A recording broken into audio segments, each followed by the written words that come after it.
আল্লাহ তাআলা বলতেছেন ইয়াউমাইদিন তুহাদ্দিসু আখবারাহা বিআন্না রাব্বাকা আওহালাহা, সেদিন পৃথিবী তার যাবতীয় সংবাদ জানায় দিবে। ইয়াউমাইদিন তুহাদ্দিসু আখবারাহা বিআন্না রাব্বাকা আওহালাহা, কেননা তোমার রব তাকে সেই আদেশ করবেন। আল্লাহ তাআলা পৃথিবীকে আদেশ করবেন, এই পৃথিবী তোমার উপর কে কি করছে বলো। পৃথিবী টেপ রেকর্ডারের মতো তার বক বক বক বক করে সব কিছু বলতে থাকবে। এ ওইটা করছে, এ আমার উপরে এটা করছে, অমুক দিন অমুক সময় এই লোকটা এই অপরাধ করছে, অমুক দিন ওই সময় এই লোকটা এই ভালো কাজ করছে, বলতে থাকবে। টেপ রেকর্ডারের মতো বলতে থাকবে পৃথিবী সব।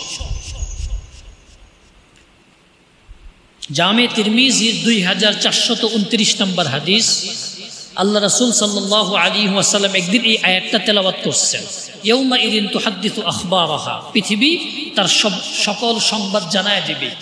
এই আয়াতটা তেলাওয়াত করে বলতেছেন, আতাদরুনা মাযা আখবারুহা, তোমরা কি জানো পৃথিবীর সংবাদ কি? সাহাবায়ে কেরাম এই সমস্ত প্রশ্নের উত্তরে আদবের সাথে উত্তর দিতেন, আল্লাহু ওয়া রাসূলুহু আ'লাম, আল্লাহ এবং তার রাসূলই ভালো জানেন। এটা আদব, বড়দের প্রশ্নের উত্তরে এইভাবে বলতে হয়, আপনি ভালো জানেন।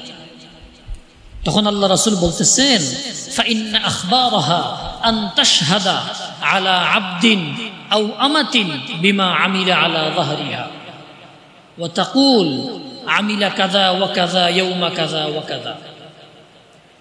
পৃথিবী প্রত্যেকটা পুরুষ এবং নারীর ব্যাপারে তার কৃতকর্মের সাক্ষী দিবে, সে অমুক দিন এই কাজটা করছে, এই কাজ করছে। আল্লাহ রাসূল বলতেছেন, হাদিহি আখবারুহা, এটাই পৃথিবীর সংবাদ। পৃথিবী এইটাই আল্লাহকে জানাইতে থাকবে, আল্লাহ অমুক এই দিন এই সমস্ত কাজ করছে, একদম টেপ রেকর্ডারের মতো। কোনো কিচ্ছু পৃথিবীর কাছে গোপন নাই। আজকে আমরা এখানে বসে তাফসীরের আলোচনা কেউ করতেছি, কেউ শুনতেছি, হুবহু এইটা রেকর্ড হচ্ছে, এই জমিন রেকর্ড করতেছে, এই জমিন। আজকে হয়তো কেউ না বুঝা কোনো অপরাধ করতেছে, ওইটাও রেকর্ড হচ্ছে, একদম পাই পাই রেকর্ড হবে। কিয়ামত দিবসে প্রতিটা কাজ আল্লাহর সামনে এইভাবে উপস্থাপন করা হবে।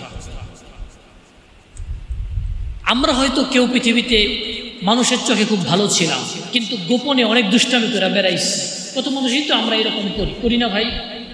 অনেক মানুষের চোখে ভালো থাকার চেষ্টা করি, কিন্তু অনেক গোপন অপরাধ থাকে, করে ফেলি, ওগুলা সব ফাঁস হয়ে যাবে। যদি কোনো মুমিন চায় কিয়ামতের দিবসেও তার অপরাধগুলো গোপন থাকুক, তাহলে কি করা উচিত? আল্লাহ রাসূল বলে দিচ্ছেন কি করা উচিত। দুনিয়াতে আমি আমার আরেক ভাইয়ের দোষ ত্রুটি গোপন রাখবো, কিয়ামতের দিন আল্লাহ আমার দোষ ত্রুটি গোপন রাখবে। সুবহানাল্লাহ, সুবহানাল্লাহ। মানুষের, আল্লাহ রাসূলের হাদিস, মান সাতারা মুসলিমান সাতারাহুল্লাহু ইয়াউমাল কিয়ামা, যে ব্যক্তি আরেকজন মুমিনের দোষ গোপন রাখছে, আল্লাহ নিজ জিম্মায় এই ব্যক্তির দোষ গোপন রাখবেন। সুবহানাল্লাহ। পৃথিবী সব জানায় দিবে, আল্লাহ এইটা অন্যদেরকে বলতে যেন না শুনে সেই ব্যবস্থা আল্লাহ করে দেবে। যেই সমস্ত মুমিন আরেক মুমিনের দোষ গোপন রাখে, তাদের হিসাব নিকাশের সময় সে যখন আল্লাহর সামনে আসবে, আল্লাহ পর্দা দিয়ে ঢেকে দিবে, সে আর আল্লাহ, বাইরে কেউ দেখতে পারবে না। সুবহানাল্লাহ।